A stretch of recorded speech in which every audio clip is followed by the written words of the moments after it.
के? उ तो रोजा कहनी। चला चला सूते के। ना सुनी हमार बात। सुनावा। रोज रोज सूत जाला रोज रोज सूत जाला और जुटार के पिया बन बीटा राजा पिया बन बीटा राजा दूधवा में डाल के पिया बन बीटा राजा दूधवा में डाल के पिया बन बीटा। आवते तू भाग जालू आवते तू भाग जालू दहतवा चियार के बुझा कमजोर जानी बुझा कमजोर जानी अपना भतार के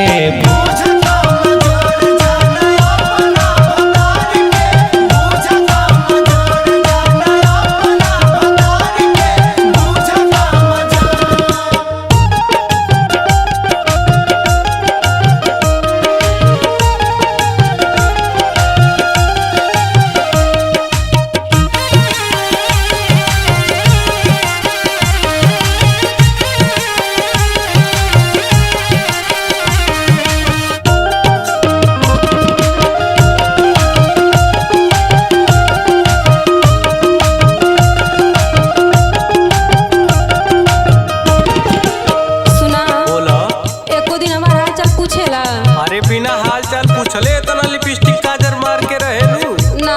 एको दिन हमके पूछेला कि तू कैसे हो कैसे रहेलू तो के का चीज के जरूरत ह। अरे जब सब आँखी से देखत हई त का हाल चाल नहीं रे? आज ले न ठीक से हिलावला पलंगिया। अच्छा ठीक कहता रे तोरा हमरा बीमारी नहीं के लगतो प्यार बिना तोर से लसो से लंगिया। अरे भैया सही चार गो खेला बतारू आज ले न ठीक से हिलावला पलंगिया। प्यार बिना तोर से लसो से लंगिया। खाला ना परोस रोज हो खाला ना परोस रोज रखले उगार के पिया बन बीटा राजा दूधवा में डाल के पिया बन बीटा राजा दूधवा में डाल के पिया बन बीटा राजा दूधवा में डाल के पिया बन बीटा।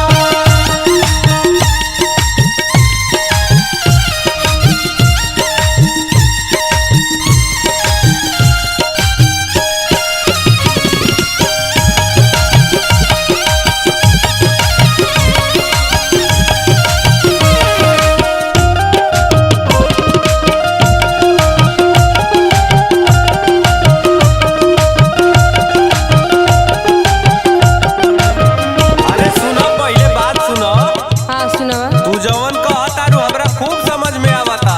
ना ना समझ में आवत तो ऐसे ही ना करता। अरे हम हूँ इंसान हई दिन भर काम करेली थकल रहेली तो बात सुनो। देखो काम के साथ साथ ना परिवार भी देखल जाला ठीक है। सुन सुन बात सुन। दिन भर काम करी रही लखा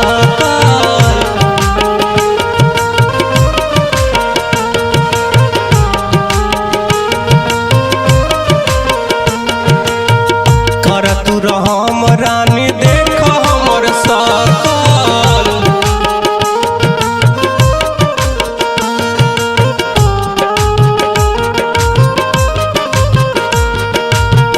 दिन भर काम करी रही लथकल कर तू रहम रानी देख हमर सकल एक हाल ठेक देहब हो एक हाल ठेक देहब आर चाहे पार के बुझ कमजोर जानी अपना बतार के